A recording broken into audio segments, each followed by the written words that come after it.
Now let me tell you a story. Once upon a time ago, I used to be a huge meat eater. I mean, everything I ate either had meat on it or in it or around it. And I'm telling you, it was this was over 15 years ago, but I can still remember it vividly. And yeah, guys, I loved it. I loved to eat it. In the late night stops at fast food restaurants like Whataburger, if you're from Texas, you know exactly what I'm talking about, was the best. And I can go on and talk to you about my carnivorous activities, my adventures, but I'll stop here. Just know, giving up meat was never on my mind until I read a document on why Hindus do not eat meat. I won't go too far into detail, but what I will say is that what really stood out to me was the karmic implications about what goes in comes out was enough for me to really just take a look at my diet and the things I was ingesting and also the outcome of those things. So from that point on, I stopped eating land animals. I'm not gonna sit here and say it took me a while from that day after reading that document, and it just did something to me. And I'm not like a animal activist or anything like that. I mean, I owned a couple of dogs, and I'll probably never do that again because I don't really like the whole ownership thing. I believe I don't like anything to be dependent upon me, and I don't want to be dependent upon anything. So any system like that, I kind of stay away from it. So yeah, so I didn't stop because I love the animals. I mean, I love all things. I love all creatures. I believe we all have our place in society and in humanity and on this earth or in this world or universe, but I don't really look or hold anything higher than any other thing. I try to keep everything,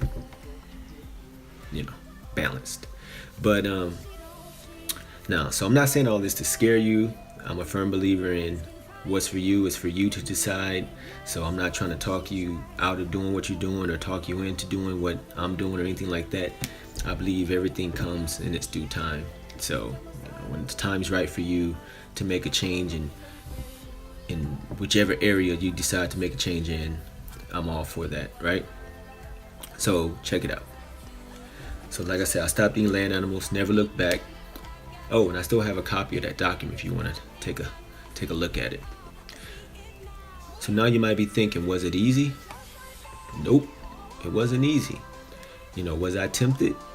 Heck yeah. I could still smell, for a time, I could still smell barbecue ribs, and even when they weren't around, because your body's so used to it that we walk around so unconscious that a lot of times the things that we think that we're consciously doing, we're not.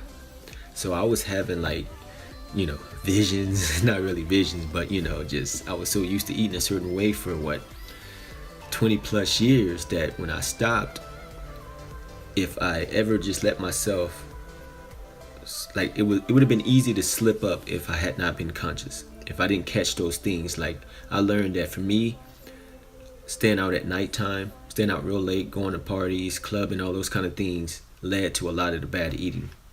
So I stopped going out, I stopped clubbing, I stopped partying. So I cut that chapter out of my life. Another thing was I had to watch what I watched.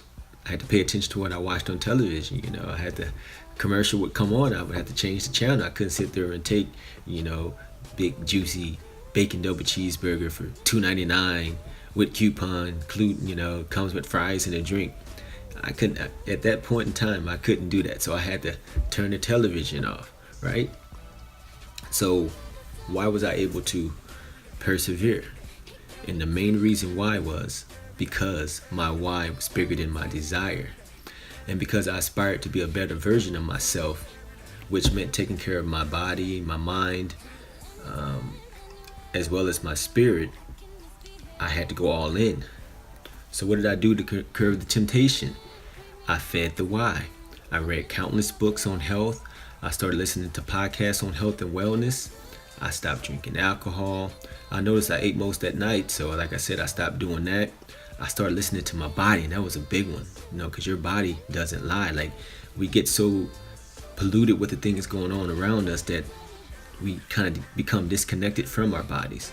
And after I started eating a little better and stopped, after I changed my diet and was drinking more water and not drinking alcohol and staying out late, I could hear my body telling me, like it was almost screaming at me by this point, like, hey, stop eating that, stop doing this, give me that, and that was a pivotal moment in my life.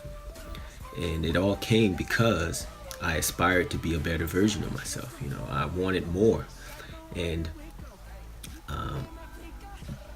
and through education, I educated myself. And that was just feeding my why. So instead of being caught up, man, that smells good, man, hey, chicken ain't that bad. Let me get a piece of that chicken. Let me get a piece of that pork. I just fed myself. I fed the why, educated myself. And through education, I was able to free myself. And none of this could have been possible had I not aspired for a pure state of well-being. So I don't want to go on too much longer. So I'm going to say this. If you find yourself tempted along your journey, no matter what it may be, just feed the why and everything will fall into place. I promise you. So until next time, be now, be you, be free, and you already know. Let's build together.